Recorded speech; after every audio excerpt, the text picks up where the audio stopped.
Pilots, what's the scariest stuff you've seen while flying? My dad told me a story from a few years ago that happened while flying a 737 somewhere in Nevada, I think on the way back to Toronto. It was later in the evening, so you couldn't see too much, but all of a sudden to the left of the plane my dad saw a really bright ball of light, I guess you could say, moving really fast across the sky. My dad and his co-pilot had no clue what it was, and they could hear other pilots nearby calling it in over the radio and asking what it was. Eventually it flew past and disappeared into the distance. A few days later my dad found out that what he saw was a missile launched by a USN submarine. I wonder how many passengers thought they saw UFO lol. I wonder how many passengers thought they saw UFO lol. Well, if they couldn't identify the object but saw it was flying, then they would be right.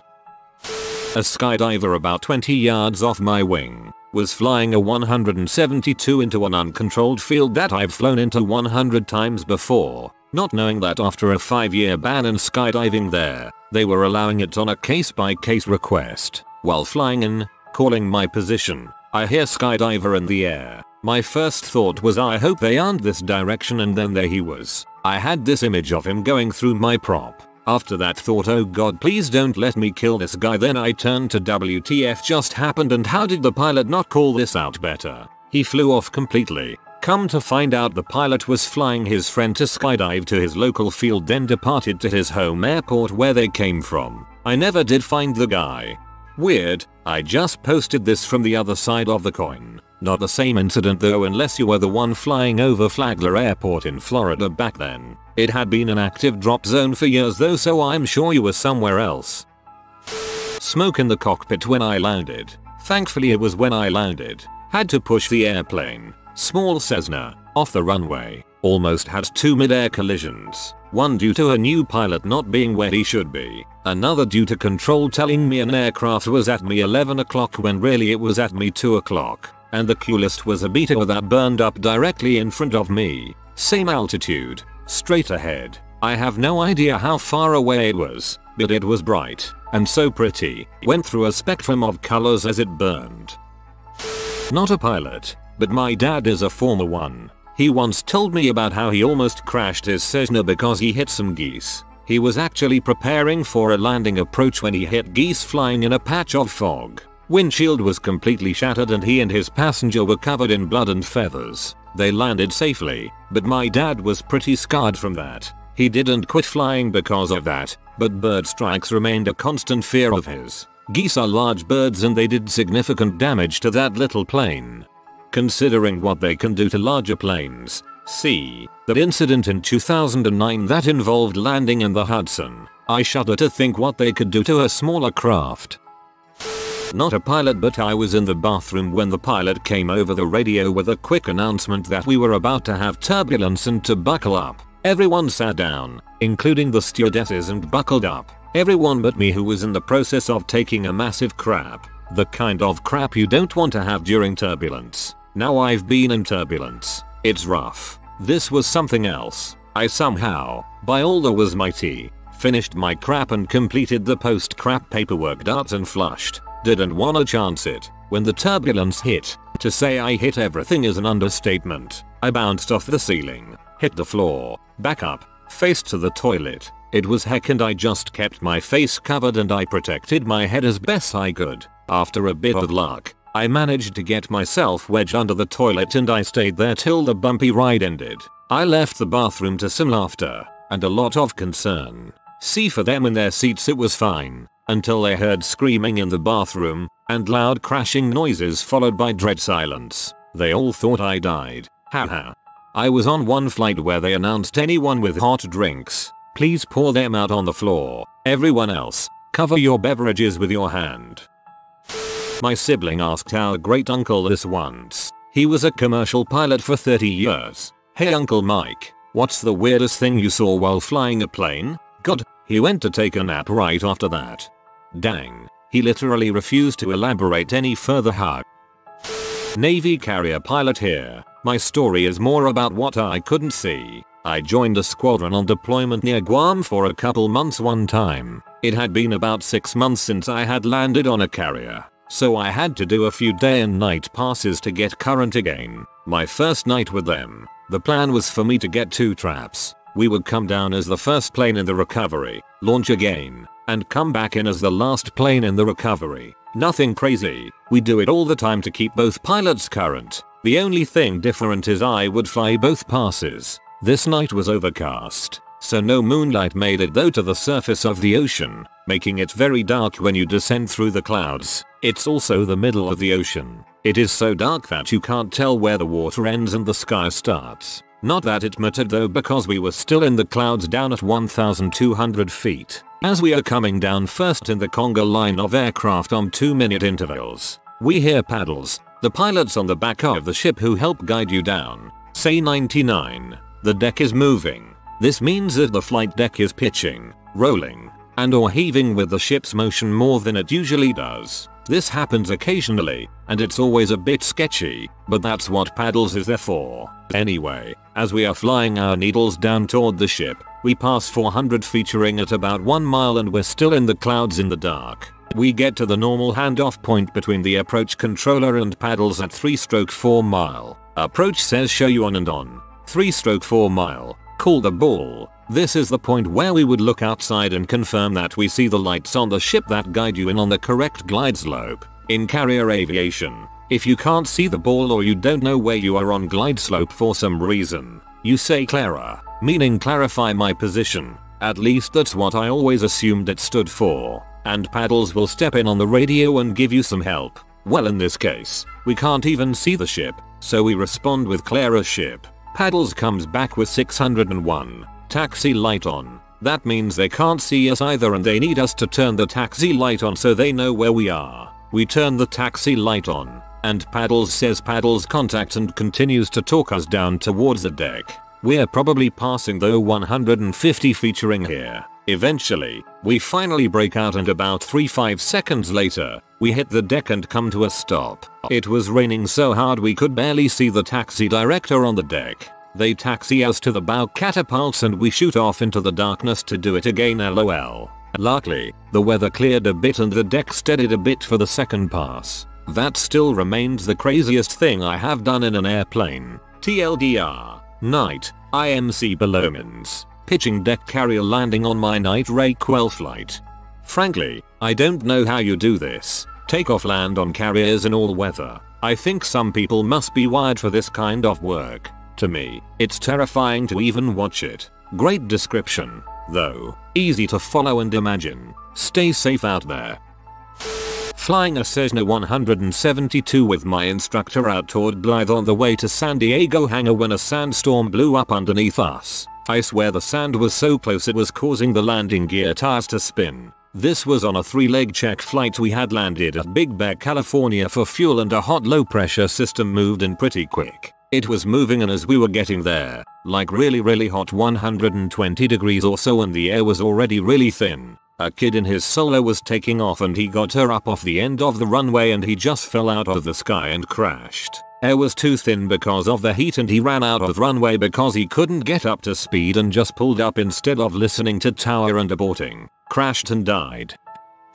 I had a near miss with a twin engine that was flying at the wrong altitude in the opposite direction. Imagine oncoming traffic 1 lane over. It was that close. Now imagine it a speed difference of about 300 knots. The sucker hadn't said a word on the radio, so I had no idea he was even in the area until he was behind me.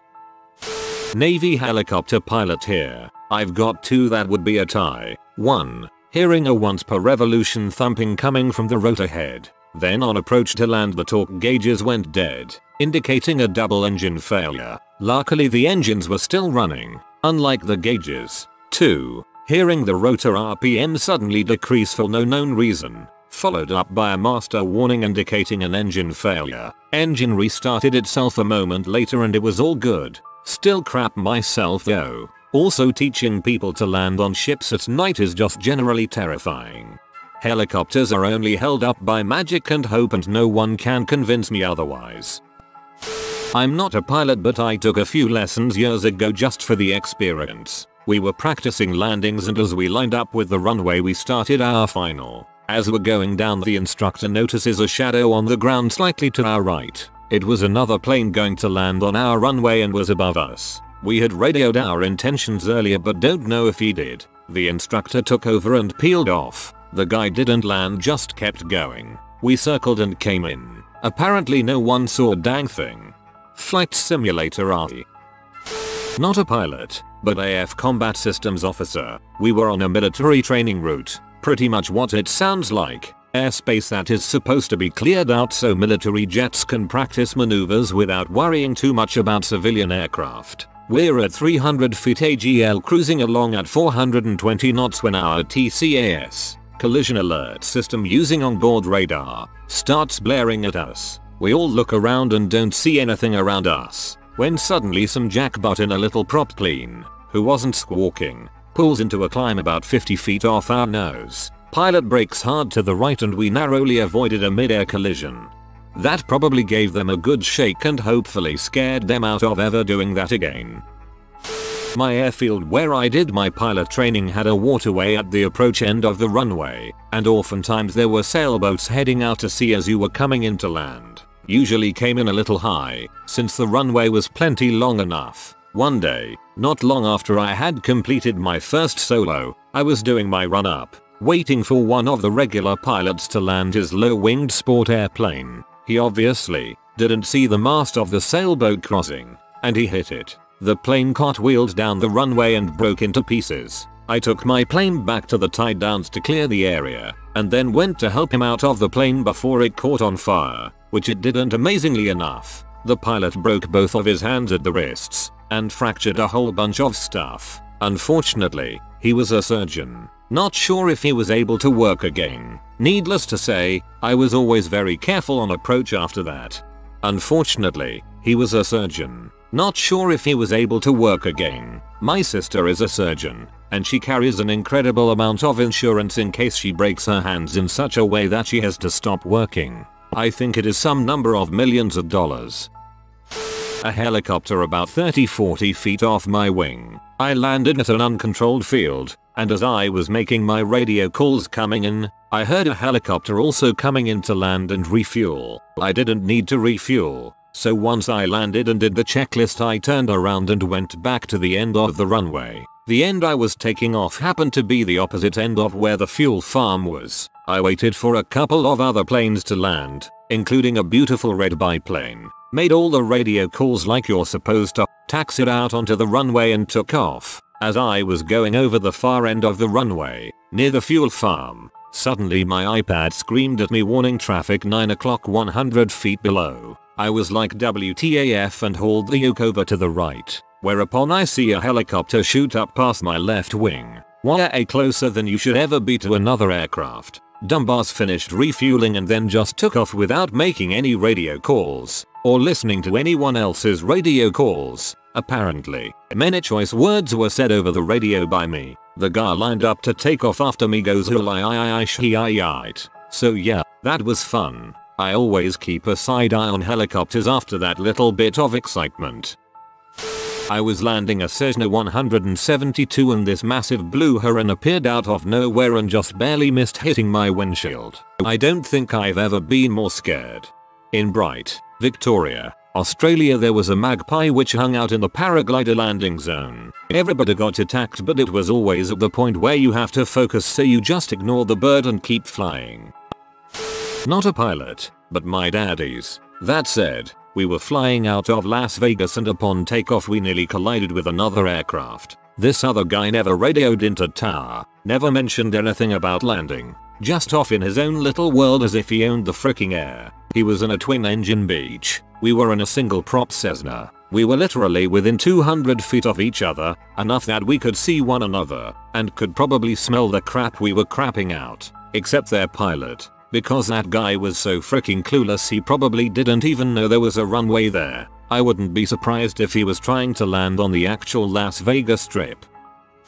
Not a pilot but this happened on a commercial flight and we were never told what actually happened. The cabin started becoming visibly smoky and smelled strongly of smoke. I was in the window seat and the wall window became hot to the touch. The scariest part was that the flight attendants were clearly panicking. They were running up and down the aisles frantically feeling all of the overhead bins for something on fire. They asked us repeatedly to check our devices to make sure nothing was overheating. People were having panic attacks and I started wondering what it would feel like to die, how it would happen. The pilot announced that we were close enough to the airport that we were going to continue about 15-20 minutes and have an emergency landing. When we landed, the runway was lined with fire trucks, ambulances and rescue vehicles. They didn't let us off of the plane for quite some time. Ultimately, firefighters boarded and ushered us off. They never told us what happened. I had to fly back, same airline. 2 days later, while checking my bags, the employee said, "OMG, you were on that flight. That was bad." He gave us a $15 in-flight credit and told us to call the airline for more compensation. Never did, but I still wonder what happened. Yeah, that's bad. There are multiple cases of in-flight fires, and they tend to not end well. It's a good thing whatever was overheating didn't fully combust. Not quite as exciting as the others, but I nearly had a bird strike with what I believe to be an eagle while flying a very small DA-40 and on final. It's wild how something that appears to be so small can be massive and in your face in the matter of a second.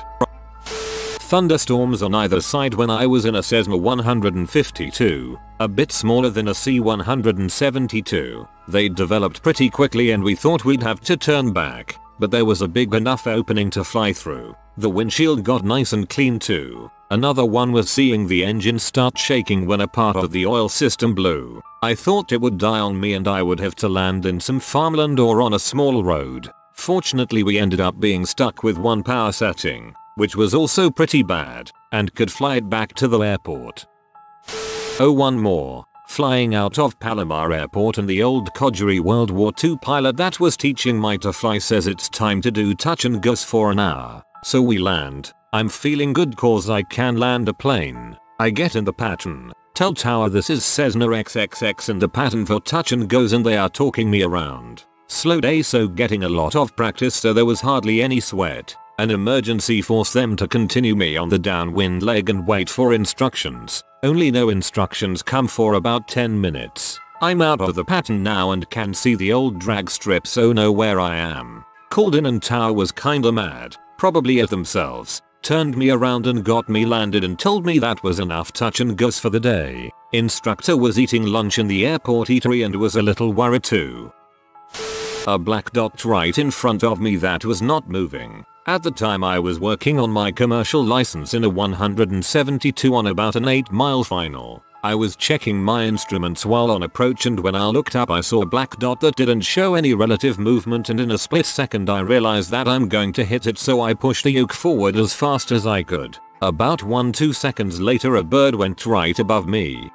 Final approach flying a Cessna 172 and pulled power back a little to maintain glide slope. The engine started to cut out completely and the prop started to move a little too slowly for my liking at that moment. Recovered with power and landed normally but had to have it looked into. To borrow my late uncle's story he confided to me, he had a 182 on floats and on several occasions was happy to play family airline so that various relatives could make weddings and other events that were just too far for driving and overnighting. One trip was from home base Vancouver to Kamloops in the interior. He flew VFR and it was a pretty simple task to head out up the Fraser Valley until it pinched off at the town of Hope. At that point there is a notch in the wall of mountains through which the Coquihalla, both river and Highway 5, goes. From there, following HWY 5 northeast brings you straight into Kamloops, their destination that day, probably a 200-mile flight. The morning flight up went fine. The 3 passengers went to their event, and come afternoon's end, they headed back in what were supposed to be clear skies. Flying the reverse route, clouds began to form quickly on the forested sides of the valley, and soon rolled over the small plane. He was fairly confident of his heading, and stuck to it as the sky whited out. It was all he could do in a day without sat-nav equipment. If he was off by only a few degrees, they'd fly right into a mountainside. His passengers seemed to take no notice, engaged as they were in recounting the day's events. Trying to climb above the cloud was just as dangerous. Small single-engine Cessnas are not pressurized, and even if it tops at, say, 6,000 feet, The last thing he wanted was to pop out on top of what might be a white surface as far as the eye could see. If he could drop down once past Hope, there was a good chance of flying under the soup back to Vancouver. It was, he said, the only time he was really scared in his airplane. The miles ticked away. They should be nearing Hope. He never saw it. Suddenly the clouds scattered and before him spread the valley under a high ceiling. He'd threaded the needle and been right not to chance climbing. They landed at the South Airport, and no one even commented about the can of paint they'd flown through. Didn't make me want to be a pilot. Not a pilot but a skydiver. We called to clear the airspace over the airport for a jump and then made our jump run. I was in free fall when I saw small land below me and then it rapidly grew larger. I quickly realized a student pilot out of a nearby flight school didn't know enough to clear the airspace and I flew past his wing at terminal velocity. Just a small difference and I would have ripped right through that little Cessna. I landed without incident but I'm certain the pilot never even knew how close he came to death that day. There's a story up a bit about just about the same thing. The Updoot from the pilot's POV. Not a pilot but my dad is. Private pilot. He's got a Cessna 172. One time we were flying into this tiny airport, owned and run by this one guy. We were flying in Patton, waiting to land because there was a plane taking off. The plane didn't make it. I remember my dad describing the air being thin. It took off, started to climb and then suddenly dropped like a rock. They crashed. The pilot, a man, died on the scene. His wife at least made it to the hospital. We didn't find out what happened after that. They were an older couple, and the parents of the owner of the airport. They had been visiting him. He was the one working comms when it happened. I vividly remember the way the plane dropped, and the smoke fire in the fire truck's ambulance. The wait to land, watching the smoke rise and the awful broken up communication. Fox on the middle of the runway laying on its back and sunbathing, while I'm headed straight towards it on takeoff. Fox is okay, was still sunbathing and chilling. I saw a blimp from front on at the same altitude as me and had no idea what it was and freaked out over what that giant floating metallic sphere could be for a few minutes before realizing it was a blimp. It's kind of weird to think that there are only 25 blimps in active service around the world, and half of them being advertisement blimps. I would love to have traveled on one of the giant airships of the 30 IES. Just not on the last Hindenburg flight.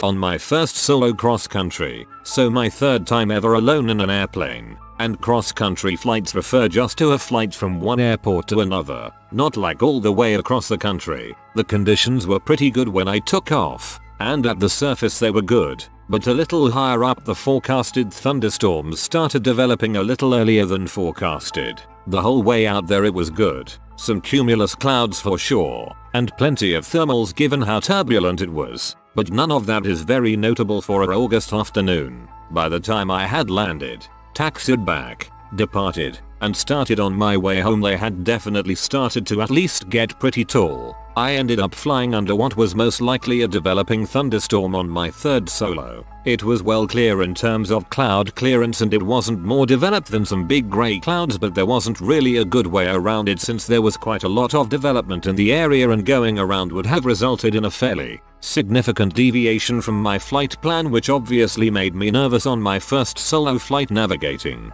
Everything worked out obviously, and I'm nearly to my private pilot's license now. But that was some added stress to an already stressful flight. Also came within probably 30 feet of one bald eagle and 50 of another soaring together at 3,500 feet. On one hand it is pretty awesome to see such a cool creature way up there doing its thing. On the other, a huge bird like that versus my little Piper Warrior wouldn't have ended well for anyone involved. Funny enough, that was actually on one of my preparation flights for my solo XC, so I guess that was just an exciting route. I'm glad I don't have any really exciting stories yet though. Given how little flying time I have, I would be really unlucky if I did, lol.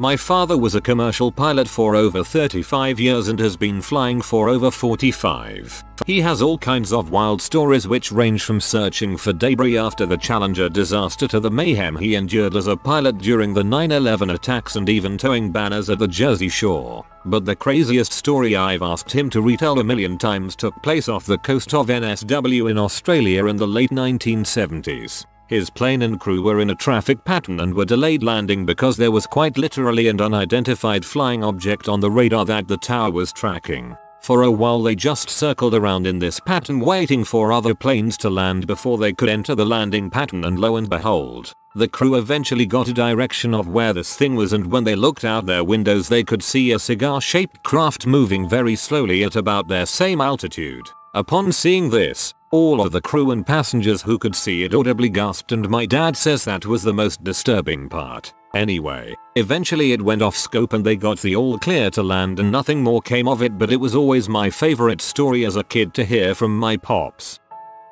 Not a pilot, but I've personally witnessed an oh crap moment. I was up at a rather nice kids camp one summer installing some access control, locks, card swipes, cameras, etc. It was situated on a rather large lake. There was also a fire nearby. One day I hear a bomber coming in for a refill. I should also note that this lake has zip lines going across it, well marked ones that a pilot should be able to see from the air. The pilot saw it when it was almost too late. I've never seen a bird that large climb that fast. Was on an L1011 flying back to Atlanta. We circled Atlanta forever it seemed. Then the co-pilot walks down my aisle, opens a hatch in the floor beside me and starts cranking the crap out of a handle. He looked up at me and said, "The landing gear wouldn't go down." I said, "Good to know." I've been pretty lucky in my short piloting career, only around 60 hours as of right now, and I'm still in training. The scariest thing I've seen is a bald eagle about 8 featuring from my left wingtip. It was only 8 featuring from the wingtip because me and my instructor dove and rolled the plane as soon as possible. Those large birds are a serious hazard to small aircraft. I was in a Cessna 172S. Be careful of your animal pilots. I was a passenger in a helicopter that was attacked by a bald eagle. All of a sudden we were sideways in the air with the pilot swearing his face off at the bird. Straightened out and finished the trip. Apparently it happens a lot at that base. Sandspit in Haida Gwaii. My brother is learning how to fly and I've gone up with him once to do touch and goes. The thing I remember is them talking about where to crash land if we lose power. Something I didn't really prepare myself for, but I guess it's an airplane so we gotta do something. People who work for airlines, what are secrets passengers don't know? When flying overseas there are generally no systems tracking the movement of your aircraft for several thousand miles. That is how they go missing. People fake needing a wheelchair to gain boarding priority. 10 wheelchairs get on and only one person needs it getting off. We call them miracle flights.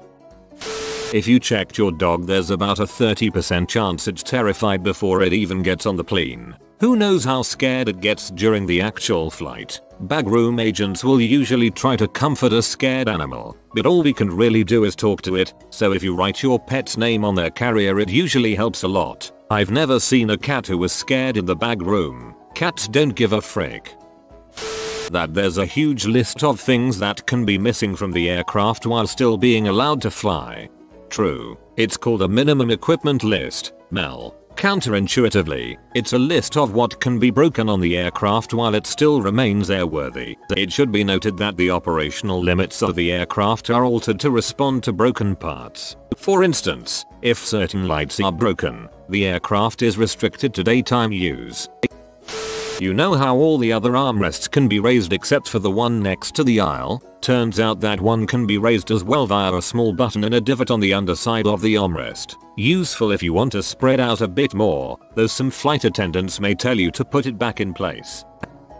If you check a skateboard by just slapping a sticker on it, it will get ridden or used as a dolly. Might check my skateboard just to entertain the baggage dudes. Paramedic here. If you switch on your alarm lights on the ambulance while being on the inner field of the airport, because, well you just get there sometimes, they will totally shut down all incoming and outgoing flights until they know exactly what's going on. My buddy learned this the hard way. Needless to say people got mad at him. I'm an outstation mechanic for multiple airlines. I cover all flights at a major US city airport, by myself. Where to start? If your flight has a maintenance delay and there is no on-station mechanics for that carrier I get called. If it's a quick fix, I fix it. If not we check to see if it can be deferred to get fixed later. Either way, most of your delay is spent waiting on me to do all the paperwork to clear the aircraft or for me to finish the other 7 calls I'm out on to get to your plane. There is also constant pressure on both me and the pilots to clear fly aircraft that have some fairly significant problems. I have airlines try to get me to sell some pretty sketchy stuff to the pilots to get them to fly and avoid a costly delay. I have no problems telling a pilot to call his controller's dispatchers and tell them to frick off if I'm not comfortable with whatever concoction of deferral action I was asked to perform. Don't get me wrong, the airlines would never willingly fly an unsafe aircraft. But if there is, say, an engine vibration that is just right at a sea hair under the limit, they will fly it. If the oil is super low but servicing it will cause a delay, service it at the next stop. If the pilot encounters something at altitude that I can't duplicate on the ground, sign it off and see if it happens again. Those are the ones I usually push back on depending what it is. Also, if you have to get out of your seat so a mechanic can fix something, don't be about it. I get harassed all the time by passengers even though my sole purpose is to get them in the air. Besides, I tell gate agents all the time not to load packs until I get out there, but they never listen, so go be at them. Not a secret, just common sense. The reason some bags miss their flight or get misrouted is because passengers don't remove old tags. It confuses handlers as well as the conveyor belt scanners. I see it happen all the time. I used to work for a warehouse that supplied a certain airline with items. The headsets that are given to you are not new. Despite being wrapped up, they are taken off the flight, cleaned, and then packaged again. Flight attendants have a list of who is who and what seat they are in, as well as what level of frequent flyer they happen to be, or if they are employees or family and friends tickets. This is why you will see them being rude to someone or bending over backwards for jerks. Flights are routinely overbooked because there's an estimate per route of what percentage of people tend to miss the flight. So if you don't have a seat assignment, you might not get on, which is why they ask for volunteers. If you are a frequent flyer and know the busy times and flights, you could volunteer all day from every flight going to a hub and make $1,000 in credit. Invest in quality luggage. You are the only one that handles your bag with care. Your bag is going to take a beating in the system. Employees and their families get ID tickets. It is for industry discount, which means they only pay taxes and fees and nothing for the actual ticket. The airlines basically lets them fly for free, and not just with their own airline, but with every airline in any alliance. The tickets are standby tickets, so you're not guaranteed to get on board, but you get a seat more often than not. The family members can travel on these tickets without the employee. My dad worked for an airline in Star Alliance, so I used to get free tickets with airlines in One World and SkyTeam as well as Star Alliance. I usually traveled in business class, all around the world. A return trip between Europe and Japan was something like $200 in business class, and maybe $50 in economy. I don't get any perks anymore, as it was only valid until I turned 25.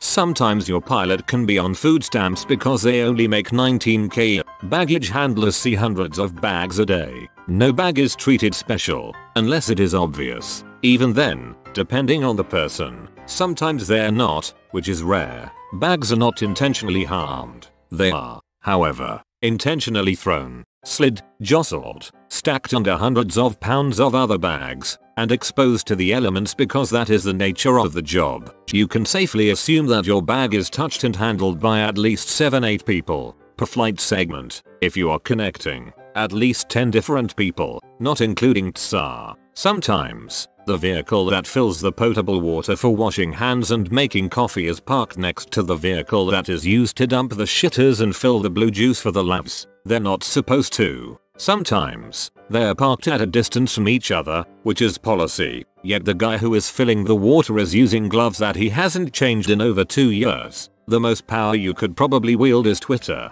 The employee in front of you has so little power to actually remedy tough situations. Baggage handlers are usually short-staffed. As well, customer service agents are usually limited in their options. Also, it would help us get a message to higher-ups because our work is not being supported as it should be. Heck, I'd even recommend asking an employee about the problem and say something like, if I were to take my complaint to Twitter, How could I phrase it in a way that would help you too? You get more customer protections buying directly from the airline. All those third-party travel sites are owned by the same company, and you lose a lot of the right afforded to you in the airline's contract of carriage. If you're nice to people, they'll be nice back to you.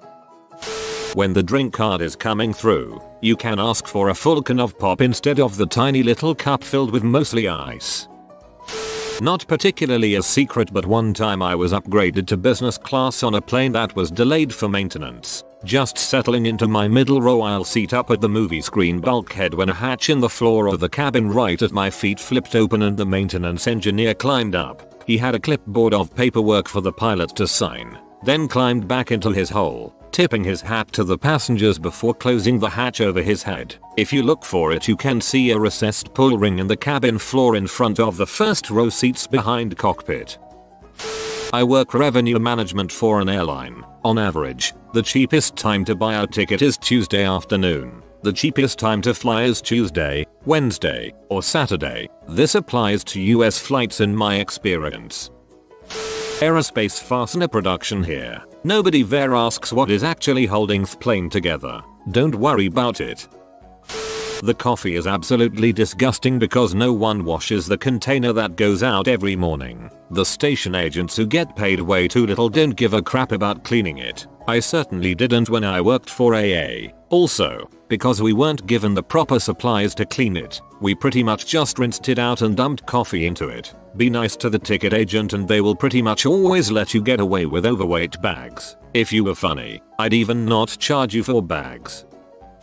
My partner worked for Delta for about 4 years as one of the guys who loads and unloads your luggage and waves wands. Nothing is safe in those bags. They pop open all the time and your crap just gets haphazardly shoved back in. They get tossed around like volleyballs. Tsa is a lie. A lot of decisions about boarding or switching flights, are at employees' discretion. Worked on military aircraft, but it's something I've noticed pretty universal about jet engines in general. You have your auxiliary engine that runs while the aircraft is parked, providing power, hydraulics, AC, etc. while you're at the terminal. When getting ready to depart, you turn on your main engines. It takes a lot of power to get them started. As such, most of the auxiliary power goes to starting the engines. This is the point where usually you may see the lights flicker, and you will hear the whine of the main engine start up. The environmental control unit, or whatever they want to call it, stops cycling air during this start sequence. Without fail, if you watch for it, numerous hands will stick up and check or adjust the air conditioning vents as this happens. The air will kick back on when the engines are up and running. As shown in some movies like Executive Decision and Passenger 57, there is a secret hatch on every plane that allows people to travel freely throughout the aircraft. Also, Wade Boggs once drank 50 beers on a cross-country flight and then absolutely destroyed the Seattle Mariners the next day. Worked at multiple airports as a consultant, and this is common at almost all I've worked at. Mechanics love to take their coffee breaks right behind the security checkpoint. This is where you will see women in a rush with their outermost garments off and bending over to put their shoes back on. The jackpots are passengers that didn't know a sweater or hoodie they are wearing had to come off until they are told to remove it by the tsar, so they have very little underneath. I wasn't part of this, so don't downvote me, just telling the tales of the trade. Not an airport. I worked at a theme park in Florida. There was a water ride where ladies would often get their blouses splashed with water. There was a bridge over a part of the ride where you could look straight down as the riders went by. It was a very popular place for male employees to stop and look over the rail of the bridge for a few minutes. Pilots, flight crews of Reddit. What went wrong on your flight that the passengers never knew about? I'm a bush pilot in Canada. I was working the right seat of a turbo otter. My first ever flight in one, so I was still getting used to the setup. We were taking off from a short strip in the middle of nowhere with 6 drillers in the back and a bunch of gear. Captain started the engine as I was just finishing up the passenger briefing. He started rolling down the runway as I was just getting seated. I thought he was just positioning the plane to prepare for takeoff, but then he gave it full throttle. I didn't even have my seatbelt or headset on yet. I'm focusing on getting this stuff on when I realize something isn't right. Getting closer to the end of the strip, Captain starts to panic as we aren't getting airborne. His hands were shaking like mad and he kept reaching for things but he couldn't figure out what was wrong. I think he was too busy looking at the trees and creek right ahead of us. I realized the problem. He was in such a rush to leave that he didn't do a pre-takeoff check. Propeller was still in full course, feathered on shutdown. It should have been full fine for takeoff. I gestured to him the problem and immediately pushed the prop forward. Engine had a huge surge and we just barely cleared the trees at the end of the strip. He acted like nothing happened for the rest of the flight. We didn't even speak a single word to each other. I suspect none of the passengers even realized what had happened and how close we were to being another statistic. When we got back to the airport I told him I was leaving, packed my bags and never looked back. Great example of why checklists and procedure are always so important no matter how good someone thinks they are. Girlfriend is a flight attendant, so I asked her for a few stories. 1. Upon landing, one of the tires blew out. It pretty much just resulted in a bigger jolt than usual, and although a few passengers commented on it, the crew just played it off as a more or less regular landing. Girlfriend, what are you gonna do? Tell everybody a tire just blew and get them all panicked? 2. At least once a week, there's an armed, plainclothes federal air marshal riding on the plane, usually in first class. They're there as a security measure, in case the cockpit is breached or something. Even if people are aware that air marshals are a thing, usually portrayed in Hollywood as escorting a criminal, they don't realize the frequency with which the marshals ride along on planes. 3. A guy on the plane was from a connecting flight from a Eurasian airline, with a boarding pass under some other woman's name. The woman happened to be on the flight as well, so he obviously didn't belong. The guy could have stayed if he had just gone through TSA again, but he refused to go through the process and was very strongly insistent on talking to the captain directly. Big red flag right there. No idea what the real story was. She believes that it was a foiled terrorism attempt, but the crew treated it as a simple duplicate boarding pass problem. Again, the problem was dealt with and you don't want to unnecessarily worry the passengers. 4. A lot of people try to join the Mile High Club. Like, a lot. I wasn't the crew on either, but my service had two pretty severe bird strikes within several weeks of each other. One was a hawk of some kind and the second was a duck. The duck strike happened with a patient loaded, evidently just as the pilot was flipping his NVGs up. The duck came through the windscreen and went to smithereens along with all the plexiglass. I helped clean up the back of the helicopter later, and it looked like a duck had swallowed a duck of lit dynamite. The strike also happened at the exact moment the med crew had pushed a medication that relaxes all the muscles in the patient's body including breathing muscles. And in spite of the chaos they continued their procedure and successfully controlled the patient's airway. The pilot also continued the flight in spite of being covered in duck blood guts feathers, as well as his own blood from his broken nose. The crew, and the other bird strike crew, received commendations for their calm composure under the circumstances. It's pretty mind-boggling the damage a several pound bird can inflict. It looked like a duck had swallowed a duck of lit dynamite. I don't care if this was a typo. This is what I'm choosing to believe took place.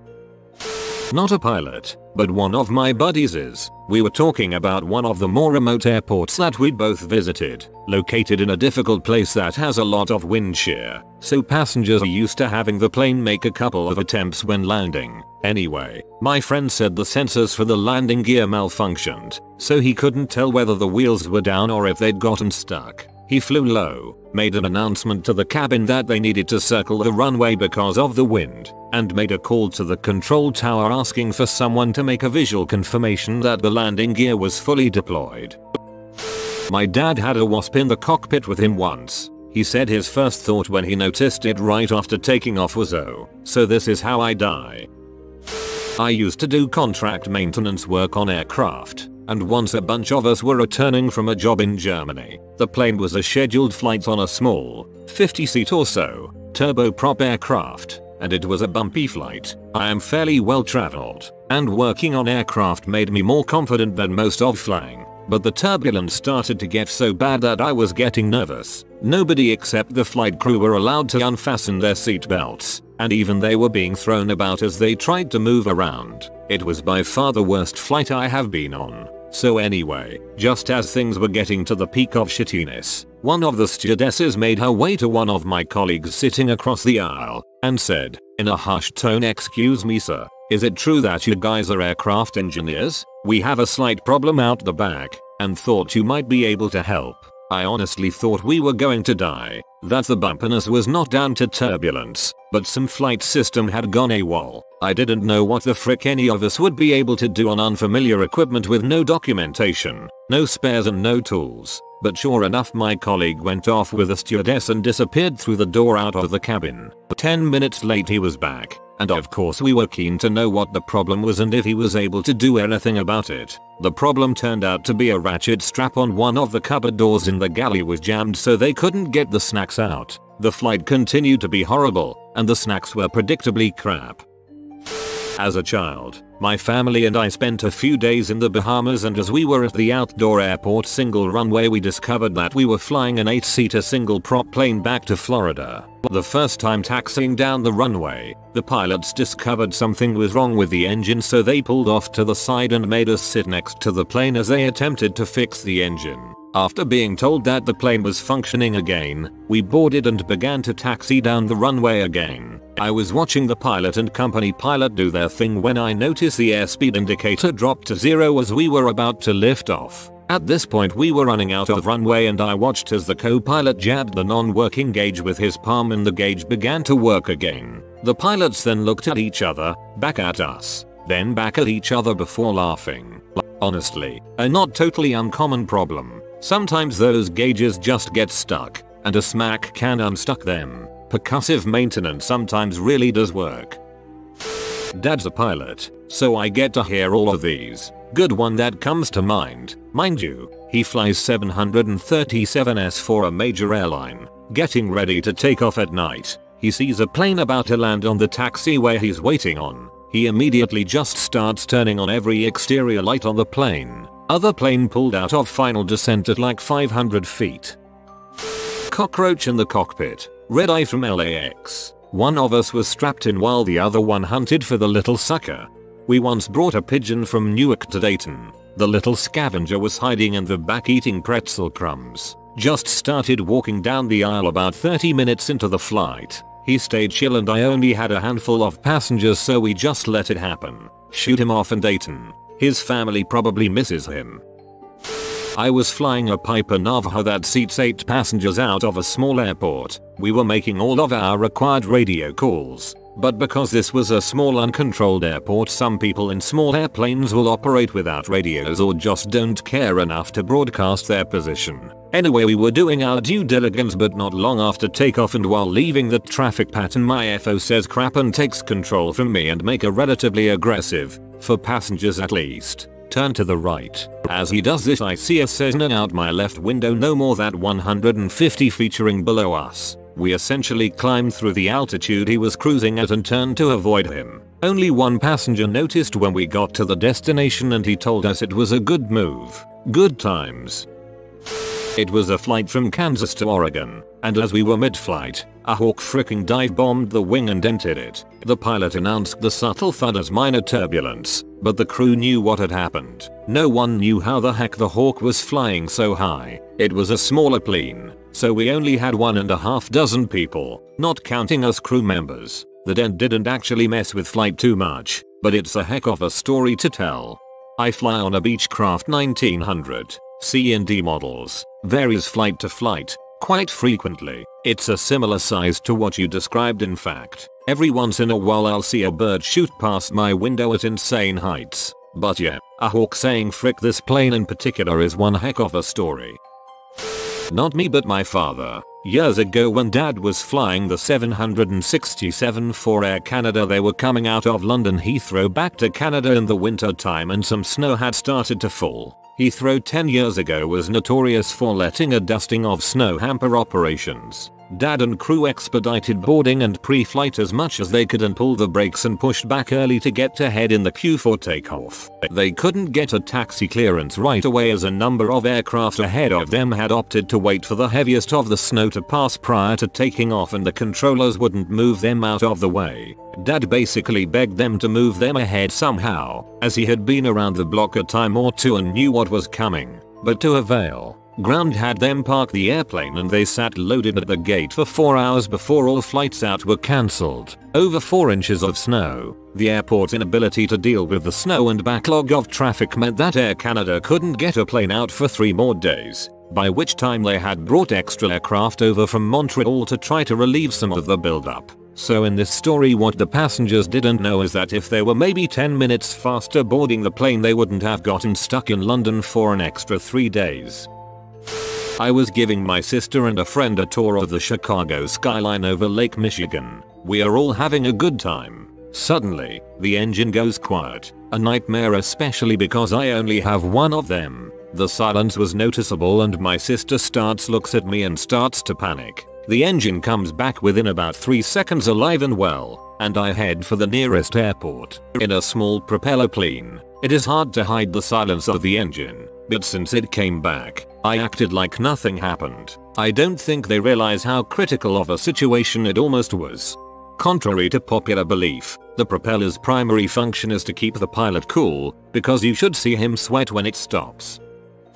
I was asked this question by a passenger while I was experiencing a problem with the rudder brake pedals in the plane I was flying. He basically asked what was the most urgent situation I had encountered while in flight. Little did he know that it was happening in real time at that moment. I had called the tower of my destination airport to report my position and request landing. As I'm going through my checklist, I positioned my feet on the rudder pedals to have authority over the toe brakes to slow the aircraft after landing. As I moved my foot on the right pedal, it sort of flopped forward. What does this mean? A couple potential problems, especially while on approach for landing. With the pedal flopped forward, it meant the top of the pedal would be pushed into the firewall and severely limit right rudder control. Not having bilateral brake control greatly increases the likelihood of a ground loop, or spinning out of control and flipping the plane over or off the runway. I narrated the problem to my passenger as I acted out the physical inspection to try to solve the problem. I reached down with my hand and flipped the pedal back up so that it was at least in the right position. Apparently the linkage for the right brake had become disconnected. I knew that if I put the plane on the numbers, I had almost 5,000 feet to roll out and clear the runway for the next aircraft. I made an uneventful landing and just rolled with light left brake and some counter steering to keep the plane under control while it naturally slowed. The controller asked me to expedite clearing the runway and I replied that I would, but I still rolled until I could just steer naturally off the runway. The passenger had no idea that I was encountering my first significant mechanical failure. I was just over 100 hours of flight time and working at a flight school as a dispatcher and front office person on Sundays. My passenger was someone that one of our clients had dropped off at another airport and was unable to pick him up. I told the guy I'd come get him after my shift if he'd cover half the rate of the plane of my choice. I was extremely familiar with the aircraft I chose, but a cotter key failed and allowed the brake linkage to disconnect. Everyone lived. As a kid, 8-9, I flew in a small plane with my Air Force dad and his friend. We lived in Minot, ND, big base there, and were flying sometime in winter. Later I learned we had such a long joy flight that day because the landing gear froze up, and we were flying around trying to get them to come down. As we were almost out of fuel, they were planning to crash land on the frozen river, when in the nick of time the landing gear unfroze and deployed. I had no idea though. It was beautiful flying above a winter wonderland. My brother was first stationed there. That place is a whole lot of nothing filled with a whole bunch of snow for a lot of the year, haha. Pilots, what is your least favorite airport? LaGuardia, hands down. Just a complete pain from 18,000 feet until you're at the gate. Unfortunately, it doesn't stop there. The airport is packed. The food sucks and it's insanely expensive. There's people everywhere. It's sold. Leaving? After 4 MD-88s you're cleared to push to spot 29 where you'll call ground 7 times unanswered and then be number 37 for takeoff after convoluted taxi instructions that include several 2-letter taxiways and multiple hold short instructions. Also, don't forget to call clearance with your PDC code and get stepped on multiple times. At least when you leave you have checking in with Washington Center to look forward to. It's almost amusing how much everyone loathes that airport. Nobody wants to be there. Passengers, pilots, employees. Jig along in outback Western Australia. 2 men are rocks. Georgetown Airport, known as E36 on US pilot maps, located in Northern California. This is why I dislike it so much. 1. It's on a mountain. 2. One end of the runway ends on a cliff. 3. The other ends 10 featuring from some trees. 4. The runway has an incline. 5. The runway is narrow, bumpy, and a bit short. 6. It's in the middle of nowhere, and almost completely deserted if you frick up. It's not the worst airport in the world, but it's not great either. Charleston WVA. The end is on a mountain, so you get to do a 180 on the edge. I can emotionally accept a crash landing. I have real trouble with a crash after landing. It's really freaky as a passenger too, since you can't see the airport until you land. It feels like you're flying right into the side of a mountain. Combine that with the fact I was usually on some 10-seat puddle jumper and it doesn't make a great experience. Huge props to the EasyJet pilot who got us on the ground at London Gatwick last night, on the second attempt, despite terrifying crosswinds. I'm not a nervous flyer, but when we were 15 feet from the runway, only for the engines to roar and the plane to climb steeply back into the air, I was definitely feeling pretty tense. The wind was horrible and the rain was driving, and on our second approach, the wings were definitely tilting, but he got us safely and smoothly on the ground. Thanks man, you're a legend. LaGuardia is 100% the worst. There is a reason us pilots refer to it as La Garbage. That miserable, always delayed, overcrowded shithole fills me with such hatred it's unbelievable. Oh, it's your go home day? Well guess what? One drop of rain just fell in Nick, so you're gonna have to eat this 5 hours delay buddy. Have a nice day. Goddamn I hate that place. I hear some guys would rather land in the Hudson than reroute to LaGuardia. Airline captain here. LaGuardia, short runways and crazy congested. You're close to other airplanes and the ramp area is tight. Chicago is a ridiculous long taxi experience. In Nick JFK is better than EWR because there are more runway choices and it's slightly more spread out. Nick airports are ran at 100% capacity, so when weather rolls in or they swap runways it's a huge ripple effect that is painful when you want your day to be over. Odd taxiing feels like it lasts 5 years from a passenger's perspective, and even longer when you have to sit on the plane for an additional hour after boarding because random lightning suddenly appeared over the lake a few minutes after boarding finished. That was the worst. Actual pilot here. I'm going to say Newark and LaGuardia. Someone farting in the wind could cause 2 hours delays up there. But in all seriousness, with the congested airspace of EWR, LGA and JFK, any weather in the northeast can cause some serious delays. Even though it's my home airport, LAX is a pain in the butt. The whole airport has been a construction zone for as long as I can remember, with no end in sight. I recently just sat next to an off-duty pilot on a flight. He told me his regular route was LA to Hong Kong and back. He said he would always do what he could to avoid having to land in Russia or China, and would opt, if he has the choice, to land in either Alaska or Japan. ATP here. I'm surprised no one has said Charlotte NC. Congested and massive taxi delays for no reason other than a crappy layout and incompetence on the part of ramp controllers. Yeah, but from a passenger standpoint, the terminal is great with lots of restaurants and easy to get around in. I fly, pilot, into one of the reliever airports and avoid KCLT like the plague. I will say though, transiting the area at low levels is a nightmare, so flying intrastate, NC, is never direct. Helicopter pilot here. What's this runway you speak of? Like at a fashion show for pretty ladies? Also, Sharm el Sheikh in Egypt is the worst airport in the world. Inshallah is not an appropriate landing clearance. Tower clears you to land if God is willing. That's some good stuff right there. I travel often for work and I have heard pilots hate John Wayne Airport and that it's dangerous to fly out of. Luckily that's my choice of airport. I was on a Southwest flight leaving John Wayne once, and right when the engines cut, the flight attendant gets on the intercom and whispers, "Be very, very quiet. We're flying over rich people." Makes me giggle every time I think about it. My father is a pilot and thoroughly dislikes London City Airport. London City is great as a passenger, but I can imagine it being crappy for a pilot. Gets city pride that nobody is mentioning O'Hare or Midway. An aircraft carrier. Yes, it's very difficult to land an aircraft carrier on a pilot. The deck of the USS Theodore Roosevelt, CVN-71, at night with 10-foot seas. Mother fricking Kona, Hawaii. So much plane traffic that they frick over us choppers and make us hover for ages waiting for takeoff. We could depart from the ramp easily, but nope. Hold. Terminal experience is also freaking miserable here. This airport is undeniably bad.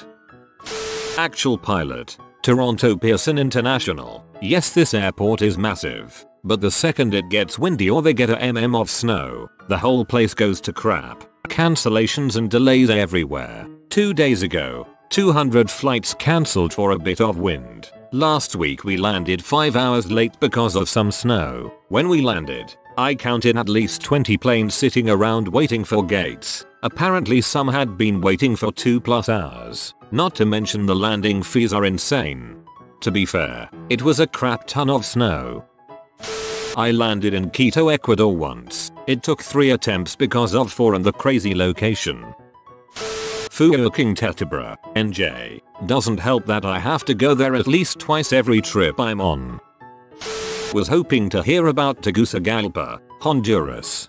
When flying in out of Tegucigalpa, it's best to be seated at the aisle. You really don't want to look out the window while taking off or landing, especially landing and landing. You may see the ground crew removing treetops from the landing gear. Disclaimer, I'm no pilot, but I did crap my pants once when landing at Tegucigalpa. Nassau, heavy crosswinds, FOD, and really crappy controllers. Not me, but my dad said that the Juan Shoei, Irosquin Airport in Sabah, Sab TNCS, had the shortest runway he had ever seen with a cliff at both ends of it, so that doesn't sound fun.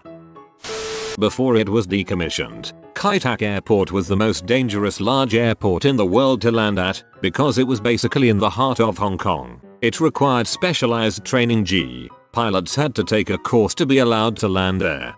But dang, it made for some cool views from the ground, or at least that I've seen from YT. I'm surprised Newark isn't more hated. On certain days you can sit in the IKEA across the street and count 10+ planes in line to land. LaGuardia beats that. The landing requires a sharp hook at low altitude after crossing by Manhattan. Then you deal with a short runway. Aspen kinda sucks, especially when the weather goes down. Sure, it's pretty, but it can be a pain in the butt. Glad you asked. I'm tired of my home base airport and need to vent it out. Mexico City's airport sucks in every way imaginable. The parallel runways, which are the only ones, aren't separated enough to allow simultaneous approaches and departures. So aircraft from both terminals have to take off from the same runway and land on the other one, causing huge ground delays. It's common to spend 1 hour or more taxiing. The place is too freaking crowded. They only built 74 gates. We use about 110, how 30+ remote stands. Some are really far from the terminals. Again, it's not uncommon for the airport buses to arrive 30 or 40 minutes after you've parked. And if we're in transit, then wait 40 more minutes for the fuel truck to arrive to your stand. The entire terminal smells like crap for some reason, and the public restrooms have no ventilation, increasing the crap smell. This really irks me, because it's a terrible welcome for foreign people who might get a bad idea about our country,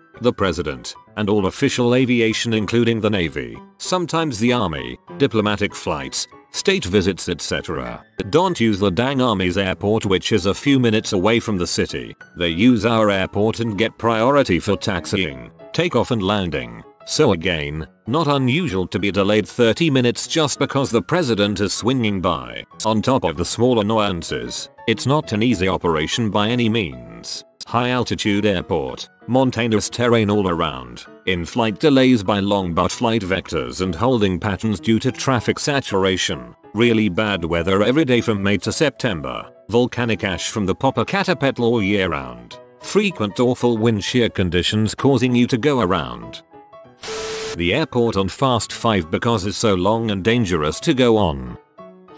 LaGuardia, she's an evil bee. Heavy winds from the west are stirred up by downtown and make for some interesting landings. Ground control gets so saturated that sometimes it takes 10 minutes just to get your name in the hat to taxi out. And then you might be number 45 in line for departure. For every minute of listening to LGA ground, your actual age increases at a ratio times pi. The old terminals are truly third world. You feel like a refugee when you try and shove your way through the huddled masses. There's one men's room on the B concourse serving 1,000 people. The terminals are kept at 85 degrees, summer and winter. All the good food is outside of security, so you have to exit and then re-enter to get a halfway decent bite to eat. Trump 757 haunts the landscape, and so you're stuck looking at it for hours on the taxi out to depart RWY13. On departure there are no fewer than 4 different procedures to follow depending on which couple of 100 feet you lose an engine after takeoff, which seem to have been designed mostly for noise abatement instead of,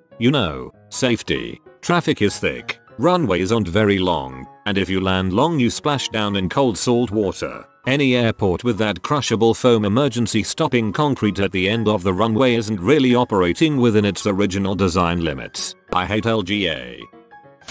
Clearly most people here have not been to MEX, the biggest dumpster and complicated airport in the world. Some stats. First, it's at 7,500 feet, 2,400 m above sea level, so approaches are a lot faster than other airports. Surrounded by mountains and requires a precise approach with a 130-degree turn to align with the runways. You overfly a huge and populated city, so no Sully stunts are possible here. The airport dates from the 1940s and has been under construction since, and it's a Frankenstein. It's overpopulated and understaffed. A huge dumpster was constructed very far away in the 50s and now it's near, so in a bad day it smells. The runways are lengthy but are very narrow and so close that operations are complicated. Taxiways are so small that the A380 need a guy in a car to guide it to the gate. Congestion is bad that sometimes aircraft wait 40 minutes just to get a gate. Buy bottled water. Traffic to get there in or out is a nightmare, and to top it off they're making a new super modern one just outside this dumpster. I'm not a pilot, but I'm told by pilots I know that if you can land in St. John's International in Newfoundland, you can land anywhere. Washington Dulles Airport. I'll answer because I'm a pilot. You never specified ATP or even commercial. I'm going with 3LF in Litchfield, IL. The winds were very freaky on my short final. I randomly dropped altitude, and I about shat my pants. Every airport has weird little idiosyncrasies like that, but this resulted in a go around as my approach was no longer stabilized. When I came back around, it was fine because I was ready for that weird shift, and I had a smooth landing. The FBO terminal was nice, ate their candy, took a giant dump. They have a crew car and internet access to check weather. Once it cleared in southern Missouri I was off. Montreal. The controllers can't handle more than 2 airplanes at once, and they speak French to the locals so you can't tell what's going on. Also Newark because GDP. Try our aviation if you want an actual answer. Lol, try our flying if you want an actual answer. Aviation is more for enthusiasts, but our flying is full of actual pilots who flare their ratings. 99% non-pilots and 1% American pilots talking about airports I've never heard of. I'm a pilot in the US. I'd say Reno, Sun Valley, Idaho, Jackson Hole and Aspen. I don't actually fly into the last one. The reason I don't like them is terrain. When you lose an engine during takeoff and you're too fast to safety abort on the runway, you have to continue into the air. At this point your climb performance is limited and you have to conduct complex single-engine departure procedures that in some cases like Sun Valley on a single-engine balked landing into runway 31 do not guarantee terrain clearance. That's never a good feeling. Busy airports don't bother me. The ones surrounded by tall mountains do. Nearly all airports guarantee terrain clearance. It is the single-engine balk landing in Sun Valley that does not. Pilots of Reddit. What was your oh no this is not good moment that turned out to be okay without the passengers knowing about it? In flight training, we were practicing stalls. While doing a power on stall, pulling back to lose airspeed, I notice another plane coming at us. Probably 100 yards away. I immediately throw the nose down to avoid death and my instructor looks at me with a weird look. He didn't see the other guy. He tells me that not even close to the stall speed and I tell him about the other airplane. He says oh yeah, good call. On the way back to the airport I asked him if he's had any experiences like that. He said he's come so close that he could see the whites in the other pilot's eyes. Flying VFR can be fun. Private pilot here. Flying a small 4-seater about a year after getting my license at 17 to take my parents to lunch at Harris Ranch in BFE Central California. There's a small runway next to a monstrous cattle farm that has a delicious restaurant that I swear they must walk the cow straight into the kitchen and out on a platter. When we left Sacramento, the seating configuration was my small framed mother and myself up front, and my 275 pounds dad in the back. This led to a center of gravity to the rear situation that required me to set the trim forward to stay level or the nose would keep drifting up. Flight to HR was uneventful and we had a wonderful lunch, but for the return trip we decided that my dad would sit up front and my mom would move to the back. Stupid 18-year-old me didn't follow every step of the pre-flight checklist and I forgot to retrain the controls to neutral before taking off. Started down the runway for takeoff and as soon as I hit speed I realized my mistake, that with the new weight distribution the CG shifted forward, as well as the controls trimmed forward. I pulled back on the uke to rotate and it didn't budge. Never in my life has 1,000 feet of remaining runway suddenly appeared to reduce to nothing. To make things worse, the end of the runway was an elevated road leading to an overpass with cars on it. I literally wrapped both arms around the uke and pulled back with all my strength to get the nose wheel to slightly lift off the runway and the plane slowly inches off the ground. The embankment to the road got closer and closer and I had visions of emergency crews having to scrape us off the surface, leftovers and all. As we approached it became clear that we were going to just clear the road, but I saw a pickup approaching the road and I wasn't sure we weren't going to collide. He saw us coming and slowed to a stop and I swear I was able to look straight in his eyes as we cleared the road. When we were safely clear of trees and obstructions I was able to let go with one arm and reach down to turn the wheel that trims the controls. As I was thanking my lucky stars to have survived the day, my dad was muttering at me something like, "Very funny." I didn't eat that much. Both he and my mom assumed I was making a joke because my dad ate a huge lunch and thought I was acting like the plane couldn't take off. I never told them the truth about how close a call that it actually was, nor did I ever forget to reset the trim before takeoff. I mean, the fact that you're alive to tell the story is kind of a spoiler, but my heart was in my mouth. So had just recently gotten my private pilot license, no instrument rating. Decide to fly the wife out to Ocracoke and the Outer Banks for a little getaway weekend. Checked the weather very carefully, prepped for the flight the best I could. Just as we get to the Carolina coastline the sky starts turning a weird brown. Very light drop in visibility, but I get a little unsettled. I turn back overland and check in with flight service and get weather for several points on the Outer Banks, which all checks out good. I think about it, then decide to turn back toward Ocracoke, which means flying about 20 miles over water. About halfway across, visibility has gone to complete crap. Sky all around me is brown and I can't see a clear horizon. I can barely make out the water below me. I am on course according to the GPS and I keep thinking about the clear weather reports ahead. I know I'm approaching the island, but I can still barely see the water below me from 3,500 feet. I know from my prep that the highest obstacle in the area is about 500 feet, so I decide to descend to 1,500 feet. As soon as I crossed the beach it got worse. The color of the sand below matched the brown of the sky and I started to get disoriented. It was like being wrapped in a brown cotton ball. I focused on staying on course, wings level and holding 1,500 feet. But suddenly below I got a glimpse of the runway as I flew over it.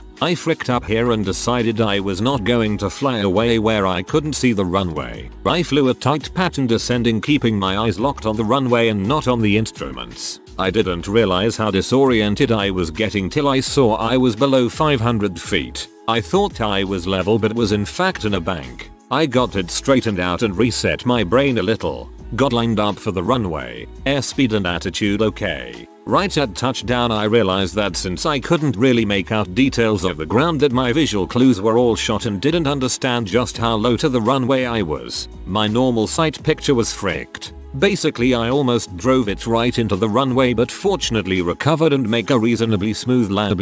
I had been making some radio calls but couldn't see the opposite end of the runway. Finally got parked under a completely obscured sky. When I parked I found another guy chilling next to his Cirrus. Turns out the whole area was under smoke from a peat bog fire and visibility was below limits, not VFR at all, but apparently flight service didn't know that. He congratulated me on my skills, not knowing that my hands were shaking. My wife thought the whole thing was great. Wife. Whee. This is fun. Wheels and wings 303. Internal screaming. Yes, I'm a pilot and CFI. Scariest moment was when on intro flight and coming back into land. Student is doing super well, everything cool. We were cleared to land. Number 1. From 4 miles out. On short finals, less than a mile out, another plane appears over to top of us and lands on our runway. Trying to keep cool, I take the controls. Ask tower what's going on. Start a go around, simultaneously sidestepping to get out of their wake. I turn to my student and say, so shall we try that again? Flew tourists and odd jobs in Phoenix for a couple years in an R-44. Going in for a landing at a remote site in the middle of the desert. Just as I was about to drop into a hover, drain my speed, I noticed just above my feet a motherfricking trike motor paraglider just cruising under me, only a couple feet above the ground and maybe 5 feet under me. Very cool like. Did a 180 and told Pax I was worried about the landing spot, so I went pretty far in a different direction while watching that little bastard in my skid mirror. I quick flipped to a couple open channels to try to raise him and didn't get a reply, so I'm assuming he was without a radio. Still to this day I'm wondering how in the heck did he get in behind and under me so fast when I was probably cruising at 80 miles per hour? How in the heck did he keep that thing solid under my rotor wash? And why in the frick would it be a good idea to fly under a helicopter when it is about to land? A couple people I've talked to have said he probably didn't even notice me. I'm just gonna go to the grave believing some people wanna live on a razor's edge. Now I'm waiting for him to post the story about how he once really fricked up and ended up under intense rotor wash by not paying attention on a glide and ending up under a landing R-44 on the one day he forgets his radio. CFI, Certified Flight Instructor. Here, while teaching my student how to do a cross country, we got blindsided by 2 pop-up thunderstorms. There was a 20-mile wide corridor to fly down back to base, according to flight service, so we cut our trip short and headed home. Played it off cool, said this is a great time to practice diversion and good decision making, but I was freaking terrified. Friend got caught in a storm in Texas. He's a CFI as well but was struggling and started communicating with a controller who was having trouble finding him and finally said, "Oh, you're the blip that isn't moving." I'm a pilot but I don't have passengers normally. A few years ago I was flying pretty high in the clouds, 36,000 feet or so, around some very high mountains, about 26,000 feet, and our GPWS, ground proximity warning system, started having an electronic seizure. Too low terrain, too low gear, too low flaps, too low terrain. After freaking out for a few moments, we remembered we were higher than the tallest mountains in the world, let alone in the area, and released the seat cushions from our butt cheeks. I then told one of the crew to pull the circuit breaker for the GPWS to turn it off. After framing out for a few moments, we realized we were higher than the tallest mountains in the world. Would have been awkward if the warning system was correct and the elevation was incorrect. I'm a helicopter pilot. I was doing a tourist flight and was flying low, 50 featuring in between rock formations to impress my passengers and give them a nice time. I've done this flight multiple times. Everyone always loved that low pass and I usually love it too. Except this time I saw a prey bird flying higher than us right over our flight path and I was unable to diverge as I was lower than the walls around me. You have to know that most birds usually try to avoid big noisy thing flying near them. They do so by swerving left, right or down. Prey birds are also known to sometimes attack big noisy flying things by diving at them. It all went pretty fast and thankfully the bird didn't do anything stupid like throwing itself into the main rotor. We landed safely a few minutes later and my passengers went on their way without suspecting anything. I'm more careful now when I make this flight. I spent 3 years flying 44 tours on the Gulf Coast. Pelicans man. Flying turkeys. clouds at 1200, pelicans at 1199, and me at 800. One dove at me. I practically had the 44 on its side trying to get away and it still hit the main rotor. Oh, I got one. When I was a teenager, my dad was earning his pilot's license. It was the best. We always got to go on lessons. We all liked his instructor and had him around for dinner often, and he and my dad would make sports bets. Well, instructor Chris lost and the payment was a ride with him on this twin engine just for fun. It's a clear night, so we go and Chris and dad are flying. And my mom, baby sis, and I four in the back. My sister fell asleep before we even get to the runway. We take off and immediately something is very wrong. Suddenly loud bangs all over the plane like metal is hitting it and the plane pitches crazy. My mom had a headset, so I reached over and grabbed one side so I could hear. Chris is freaked out, but I heard my dad say calm as frick. We fly the plane first and panic later, then start radioing others we are circling back for emergency landing. At this point my mom grabs the headset back and I just sat still. They landed the plane perfectly. Turns out there was an outside compartment on the nose of the plane that was open, so on takeoff it flew open and a bunch of crap hit the plane. We got out, all of us shaken, and then my lil sis pipes up, "Daddy, are we going to fly now?" We all just lost it laughing. My dad can't fly now, but I'm saving up. Next time he comes to visit, I'm going to make sure I've had a few lessons and I'll take him flying this time. Those flying lessons were some of the best moments of my childhood. I'm late to the party here, but someone might enjoy this. I'm an airline captain and on this particular day I was flying a CRJ 900 into the Washington National Airport. We were on an arrival, but due to VIP movement, the president, they took us off of our route with the intention of having us enter a holding pattern over East Maryland. As we were turning around on the holding pattern, think of it as a big oval with 10-mile sides, we noticed an aircraft coming down the same route we were just in, at our altitude, roughly 10,000 feet. They were 20 miles away and we only saw a blip on our screen. Keep in mind that at 10,000 feet we're doing close to 300 miles per hour, so a closing speed of 600 miles per hour. We got sight of them as we got closer and we had to turn to fly on the other side of the oval. By now we're about 5 miles away, turning towards each other, closing at 600 miles per hour. So I instinctively put my hand on the UC and autopilot disconnect button. At about 3 or 4 miles, ATC issues a traffic alert and gives me an immediate left turn and to descend. So I click it off and start hand flying. At that same moment the TCAS, Traffic Collision Avoidance System, starts yelling, "Traffic, traffic, climb, climb." So I do what I'm trained to do and fly the TCAS maneuver. We probably came within 2 miles, maybe less, from colliding. Not that we would have, since I saw the Southwest 737 and would have evaded had we gotten closer, and the TCAS did its thing right. So, since the TCAS told me to climb, I got to 11,000 feet within a few seconds and leveled off. Then what do you know? A second airplane. TCAS starts freaking out again and telling me to descend. So I did. We explained the situation to ATC and the controller sounded extremely embarrassed and apologetic. So if the dude controlling Potomac sector where we fly the deal arrival that got us into 2 RAs within seconds of each other is reading this, it's okay. We all have bad days. Ooh, and when we were getting off, some of the passengers asked what the commotion was about. The FA told them that it's because we get paid by the minute. True. And we wanted to milk the clock since we were early. In a playful manner, of course. I enjoyed that. And by enjoyed, I mean my fear of flying has increased tenfold. Back in the 80s, I was in high school and went to USSR, part of an exchange program. We were on a flight from a small airport in Soviet Georgia to Moscow, then home to the US. The flight started normally. About halfway down the runway the pilot slams on the brakes and powers the plane down.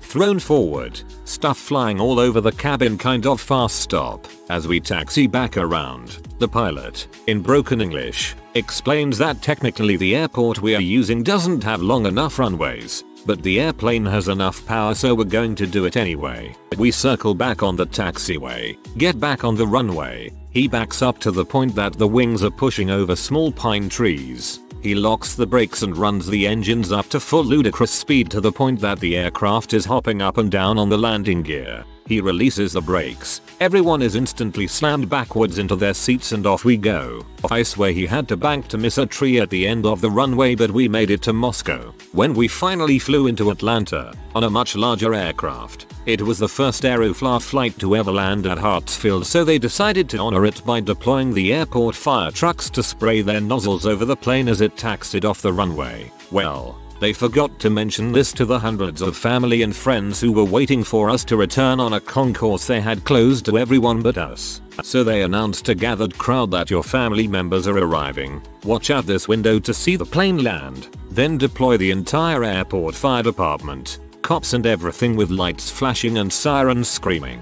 People were freaking out and screaming, and then suddenly they started what looked like hosing the plane down with fire trucks. It went as you might expect. People were losing their crap. Turns out the airport had radioed the pilots and told them to expect honors after they landed, but they apparently expected maybe a wine and cheese tray, not a full-on crash response. So we lurched to a stop on the taxiway, being hosed down by fire trucks, surrounded by police cars and such with lights and sirens on.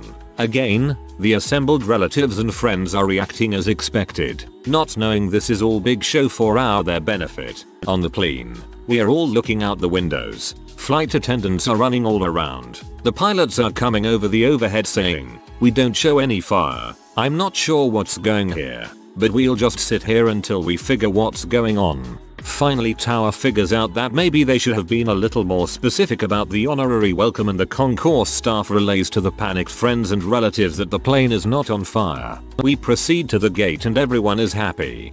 USSR LOL.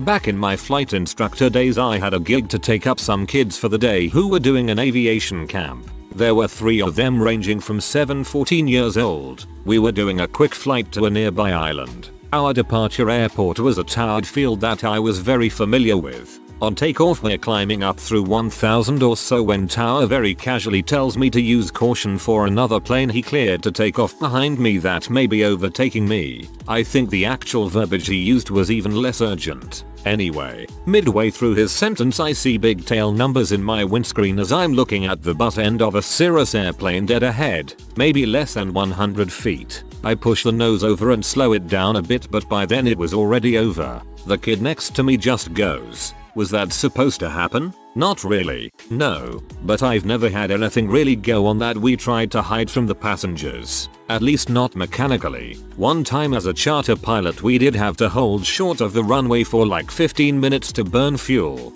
to get within takeoff weight limits, which is kind of embarrassing, so we didn't mention it even though we ended up having to wait for quite a while. Haha.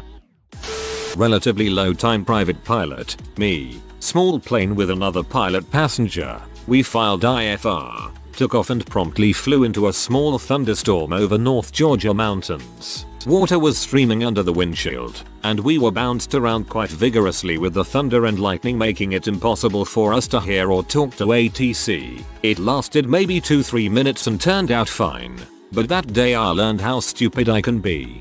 I'd recommend a book by the title of Fate is the Hunter by Ernest Kagan, especially as a fellow novice pilot. The first time I flew a plane, I nearly crashed into a helicopter. I went heli skiing on the day before. For some reason they only operate on their own frequency, so we didn't know they were there, and they didn't know we were there. The flight instructor took over and it ended up being fine. Quite a shock though.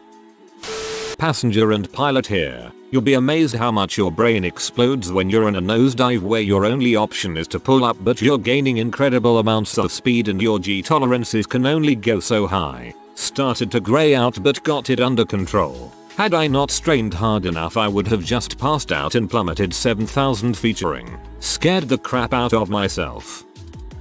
In flight school, for King Airs, my instructor pilot was like, "I'm gonna demonstrate a full engine shutdown." Well, the engine shut down fine. When he went to restart it, it did not restart. So we declared an emergency and he landed it. Crash rescue was there waiting for us and everything. It was kinda cool in hindsight seeing how ATC treats you when you have a real world emergency. A lot of other oh crap moments both in the C-12 and the A-72, but mostly because I had no idea how to fly and little things that aren't a big deal seemed like a big deal.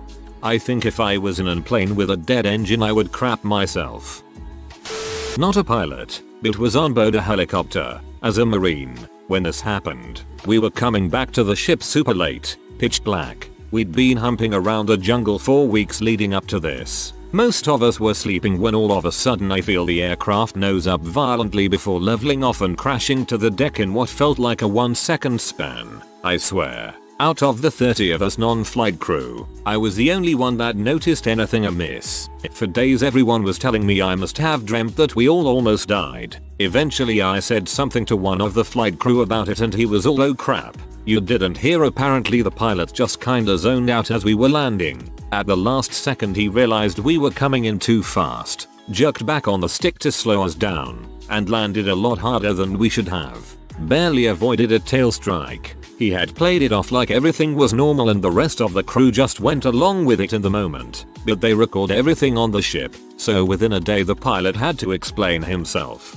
For some reason they only spoke to the flight crew, not any of the 30+ Marines who were also on the helicopter. But even if they had, none of them would have even known anything was up. I felt like I was taking crazy pills.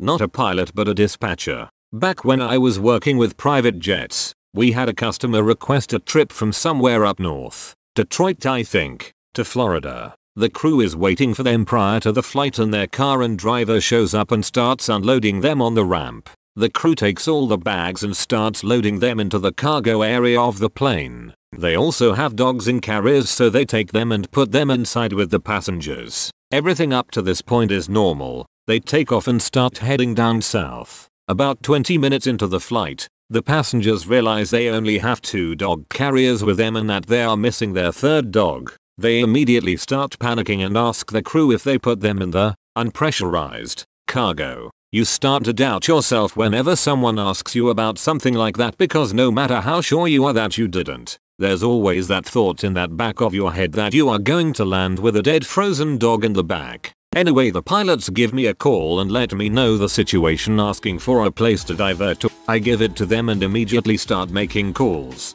I call over to the FBO where they departed from and ask them if they saw any dog crate left behind. CSR up front says they haven't seen anything, so she transfers me out to a line guy. Once again they haven't seen anything either. So at this point I'm 90% positive that there is a dead dog on board and about 10% sure these people never knew how many dogs they had in the first place. Well, they end up landing and run out to check the back. They open it up and throw everything out of there and what do they find? Nothing. There's no dog in the back, and there's no dog at the airport they left from. We genuinely have no idea what's happening until the passengers make a call to the car and driver service only to find out the dog has been in the backseats the whole time and he didn't notice. Well, passengers don't seem to bother at this point. They tell him to take the dog back to their house and they continue on without it. So your passengers freaked out, but it was all for nothing. I will say you get plenty of stories like this when you work with private jets. I've got a lot more, however a lot deal with celebrities and I'm not quite at liberty to discuss those. Oh man, PM me some of those. No names. I do AOG support for a bunch of the fractionals and would love to hear some of the stories. Not commercial, but hobby flyer. I was out with a couple of mates on a nice day and we decided to all go out. I don't have my pilot's license but a mate offered to let me take over. Anyway, we're flying at a medium kinda altitude when out of the corner of my eye I noticed our altitude drop significantly. My heart leaped into my throat and I panicked. My friends didn't notice. I started remembering things in my life. My first bike ride. My dad walking in on me shoving a chessboard in my butt and telling me we got a new puppy. My first love. I told my friend, a more experienced pilot who politely told me that the dial was broken and the altitude was fine. I was on a flight once that was trying to land in very high winds. We were just about to touch down, like probably less than 50 feet from the ground when the plane suddenly dipped hard to the left and the pilot pulled up. We circled for a minute and he made another pass. I gave him a fist bump and told him nice landing on the way out. I watched a 737 land in heavy crosswinds once. It approached the runway flying parallel to it but oriented at 45 degrees so it looked like it was sliding along it. As it got to within 5 meters above the tarmac, the pilot whipped the tail and line and dropped onto the runway. Impressive flying to be sure, but so glad I wasn't on that plane. Attitude indicator fricking rolled over and died. It was VMC, so it wasn't a hazard, but it certainly was interesting as a new pilot to look down and see our instrument claim that I was in an inverted dive towards the ground. Just squeaked it when I landed, but my passenger, a girl I was in vain trying to impress, thankfully didn't notice. I had the opposite experience. A good friend is an experienced private pilot with his own plane. He came out to visit me in the SF Bay Area. He begged me to let him take up, so we rented a plane and he did a tour of the bay, a loop around it, CCW. On the way back, passing through the SF Airport airspace and then Palo Alto airspace, there was a lot of radio traffic and handing off of our plane to different frequencies. But the radios in the rental plane were not cooperating. My friend turned off my mic so he could concentrate with the ATC and did circles while trying to get permission to proceed. I saw another small plane pass within 50 yards of us. I was shouting into the mic asking him if he saw the plane approaching, but to no avail. When we landed, I asked him about that small plane. What small plane? He was so focused on the radio he didn't even notice it. I never went up with him again. Freaking heck. Flying a Cessna 310. Autopilot is non-operational, so it wasn't part of my pre-landing check. First time I had a full plane of 5 passengers. On final to land. Everything nice and trimmed. All of sudden flight controls lock up. My mind starts racing abort landing and try to troubleshoot or try to land. Plane is set up to land and I decide if I do a go around there's no telling what's going to happen. So I decide to land. With all my might I was able to get some control back and flare. Plane lands hard. Everyone's fine and no one has a clue as to what just happened. So as I'm taxiing and I noticed my passenger's knee hit the autopilot switch, which the servos were set to high, which is why I could barely control the plane. Come to find out, mechanic was messing with the system and left the breakers on. Plus I was a dumb butt for not checking even if autopilot was non-op. Instrument training student here, was doing a solo night flight, pattern work, working on takeoffs and landings, and I had done a few laps, everything going fine. A little over an hour into the flight I was taking off once again when I looked down to turn off my landing light as I no longer needed it. Mind you, I'm only a few hundred feet above the ground, and in my peripheral vision everything got really bright. I look up and there's another plane roughly 200 feet away from me flying right freaking in front of the departure end of the runway, not making calls, unknown to the tower as he never announced his position or intentions. You can't do this. Obviously I didn't die, but I called my family after I landed and let them know how much I love them. If you are new to the channel, you can subscribe. I publish new videos every day. Until then, check another video.